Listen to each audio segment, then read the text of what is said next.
ঠিক আছে, থাক না এইসব কথা, এখন থাক, বাড়ি গিয়ে সব কথা হবে। না রে দাদা ভাই, এইসব থাক থাক করেই তো অনেক দূর জল গড়িয়ে গেল। আমারই সব দোষ। সেই আমি তোমাকে আবারও বলছি, আমি তোমাকে সত্যি মুক্তি দিতে চাই। ঠিক আছে পিগলু, ঠিক আছে, তুমি এখন এসব কথা বলছো কেন বলো? বেশ তো, তুমি ভালো হয়ে আগে বাড়ি ফেরো, আমরা তো বসেও আলোচনা করতে পারি। শুনছি শিরিন, তোকে নাকি ও মুক্তি দেবে। কে চেয়েছে তোমার কাছে মুক্তি? কে চেয়েছে তোমার কাছে মুক্তি? তুমি এত কিছুর পর তুমি আমাকে মুক্তি দিতে চাইছো? কি ভেবেছো কি তুমি এই ঘটনাটা করে? তুমি তুমি গুটির বিয়েটা ভাঙলে, এখন তুমি আমাকে ডিভোর্স দিয়ে দেবে, তারপর গুটিকে বিয়ে করে ফুর্তি করবে। তুমি কি ভেবেছো আমি চুপ করে বসে থাকবো? তুমি যে আমার জীবনটা ধ্বংস করে দিলে, তার দাম তোমার থেকে আমি নেব না। সেদিন আমি তোমাকে আবারও বলছি, তোমার যা শাস্তি দেবার তুমি আমাকে দাও। তাছাড়া গুটির প্রসঙ্গ এখানে উঠছে কোথা থেকে? ওর তো যুধাইতের সঙ্গে কালকেই বিয়ে হয়ে যাওয়ার কথা। গুটিকে বিয়ে করেনি? কাল ওরকম একটা খবর পাওয়ার পর পিকলু, তোর মনে হয় কারোর পক্ষে বিয়ে করা সম্ভব? মানে তুই কথাটা বলছিস কি করে আমি বুঝতে পারছি না। না, কাল বিয়েটা হয়নি, কিন্তু হ্যাঁ আমরা সবাই মনে করি বিয়েটা হয়ে যাওয়া উচিত। হ্যাঁ নিশ্চয়ই, এখানে যুধাজিতের তো কোনো দোষ নেই।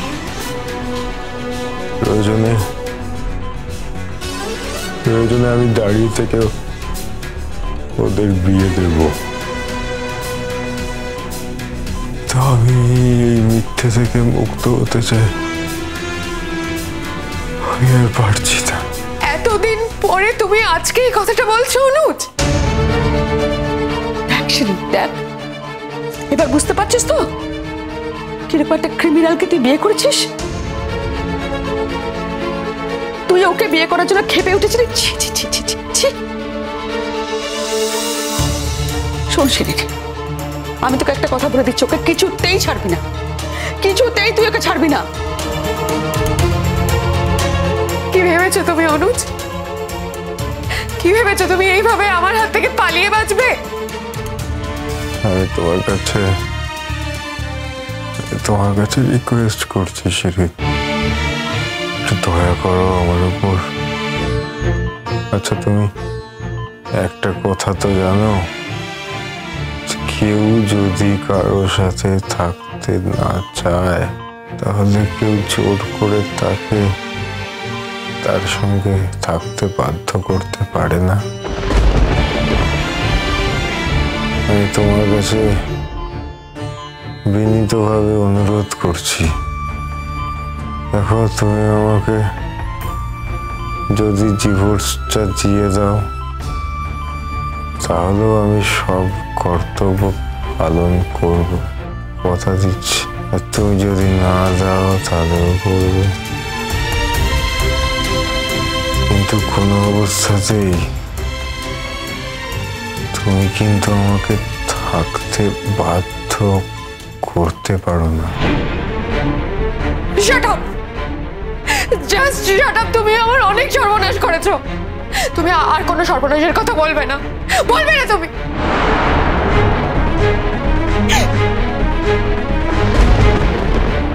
হয়েছে, আরেকজন চলে এসেছে।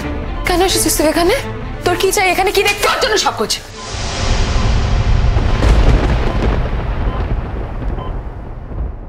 কি তোর জন্য সবকিছু হয়েছে। আপনি ওর গায়ে হাত দিচ্ছেন? আপনার তো সাহস কম নয়। আপনি জানেন এর কি পরিণতি হতে পারে?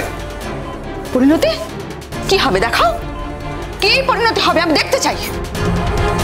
লজ্জা করে না তোর? লজ্জা করে না? খুশি হয়েছিস তো তুই? এই তো অনুজ আমাকে এক্ষুনি বলে দিল, অনুজ নাকি আমাকে ডিভোর্স দিয়ে দেবে, আমার সঙ্গে আর থাকবে না। তুই জানতিস এরকম কিছু একটা হবে, সেটা শুনতেই তো তুই এখানে এসেছিস। কারণ তুই তো জানি। আর এই যে যথাচিৎ বাবু, আপনি ওকে নিয়ে আবার এসেছেন এখানে? আপনার কোনো মান সম্মান বোধ নেই না? কোনো আত্মসম্মান জ্ঞান নেই? আমার আত্মসম্মান আছে কিনা সে প্রমাণ আমি আপনাকে দেব না, আপনি সংযত হন। মনে রাখবেন এটা হসপিটাল, এইভাবে কথা বলা উচিত নয়। আর গুড্ডিও এইসব কথা শুনতে প্রস্তুত নয়। গুড্ডির হয়ে কথা বলতে এসেছো? গুড্ডি কথাগুলো নিতে পারবে না? কি করতে পারবে তুমি বলো? কি করতে পারবে তুমি? ওকে আমি এখান থেকে চুলের মুঠি ধরে হিড় হিড় করে টানতে টানতে নিয়ে যাবো। দেখে তুমি কি করতে পারো? বদমাইশ মেয়ে কোথাকার, সংসার ভাঙাতে এসেছিস না? সংসার ভাঙার মেয়ে কোথাকার, কেন এসেছিস? কারোর গায়ে হাত দেওয়ার অধিকার তোমার নেই শিরিন। গুড্ডি, তুমি চুপ করে দাঁড়িয়ে অপমানগুলো কেন সহ্য করছো? প্রতিবাদ করছো না কেন? আজ আমাকে এখানে আসতেই হতো।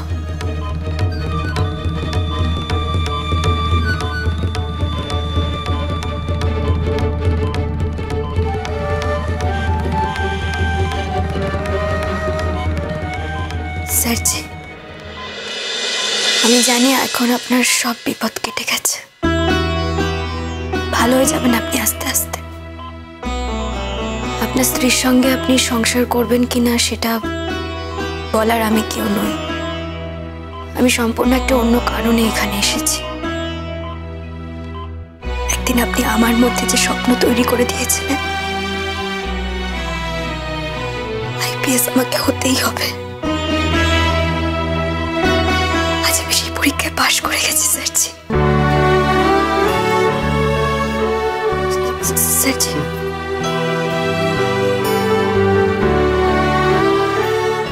আপনাকে প্রণাম করা আমার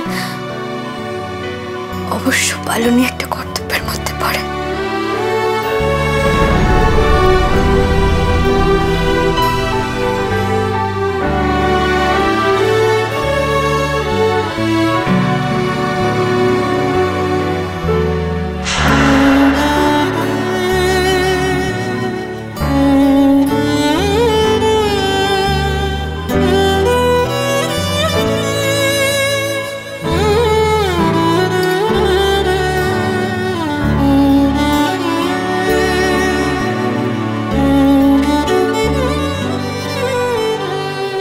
আশীর্বাদ করবেন স্যারজি।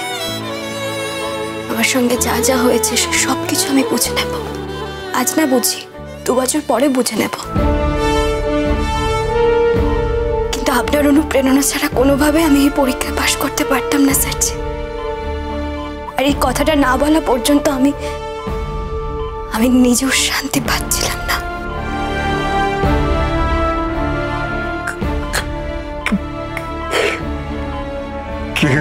তোরা আমাকে বললি না দাদা ভাই এই কথাটা? হয়ে গেছে, তোরা জেনে এই কথাটা আমাকে বললি না? তুমি শোনার মতো অবস্থায় ছিলে না অনুজ। গুড্ডিও কাল রাতেই জানতে পেরেছে, তাই আজ সকালেই এসেছে তোমাকে জানাতে। দেখতেই তো পাচ্ছ এখানে অশান্তির আলোড়ন চলছে। গুড্ডির অনেক সম্মানহানি হলো। ওকে এখানে বেশিক্ষণ রাখা ঠিক হবে না। আর একজন দর্শক হিসেবেও আমার ভালো লাগছে না এটা। আমার জন্য এটা অনেক অপমান সহ্য করেছে। আমি চাইলেই তখন ওকে এই অপমান থেকে বাঁচাতে পারতাম, কিন্তু আমি সত্যি সেদিন হয়তো বুঝতে পারিনি অনেক ভুল করে ফেলেছি। বুঝতে পারিনি। যোধাজিৎ, আমি শিরিনকে বলেছি আমি ওর থেকে ডিভোর্স চাই। এরকম হতেই পারে যে ও হয়তো আমাকে ডিভোর্সটা দিল না, কিন্তু তাহলেও কোনো মতেই আমি আর সংসারে থাকবো না। মানে আমি বলতে চাইছি যে আমরা দুজনে, মানে আমি আর শিরিন, আমরা একসাথে থাকবো না। পৃথিবীর কোনো আইন বোধহয় এরকম নেই যেখানে একজন অনিচ্ছুক স্বামীকে জোর করে তার স্ত্রীর কাছে রাখতে পারে। কিন্তু আমি এই কথাগুলো বলছি মানে এটা ভেবো না যে আমি আলাদা হয়ে যাচ্ছি বলে আমি গুড্ডির সঙ্গে কোনো সম্পর্ক তৈরি করবো, তোমাদের জীবন নষ্ট করবো, তা কিন্তু নয়।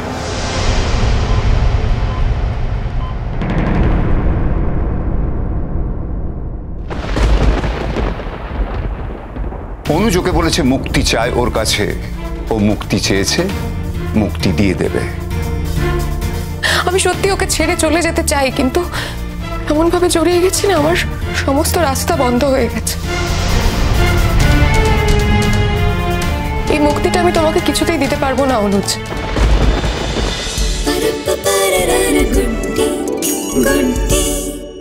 স্টার জলসার প্রিয় শো দেখার জন্য সাবস্ক্রাইব করুন আমাদের ইউটিউব চ্যানেলে এবং আপডেটেড থাকার জন্য প্রেস করুন বেল আইকন।